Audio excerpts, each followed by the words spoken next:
సేవకునికి తీర్పు తీర్చుటకు నీవెవడవు. రోమ 14:4.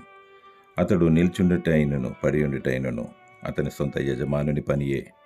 తీర్పు తీర్చు నరుడా నీవెవడివి? నేడుండి రేపు మాయమైపోయేవాడివి. నీవు సృష్టికర్తవా? శక్తిమంతుడవా? అన్యాయంగా సంపాదించుకున్న ధనవంతుడైనను నరహంతకుడైనను వ్యభిచారి అయినను అందరూ దేవుని దృష్టిలో పాపులే. మరియు అహంకారంతో విర్రవీగుతున్న గర్విష్టి కూడా పాపియే. అందరూ పాపం చేసి దేవుడు అనుగ్రహించి మహిమను పొందలేకపోవచ్చున్నారు. సాటి మానవుని విమర్శించకు, నిరాకరించకు, తీర్పు తీర్చకు. ఈ లోకంలో, ఈ జీవితంలో, మన బ్రతుకులో సమస్తము దేవుని అనుమతి చొప్పుననే జరుగుతుంది.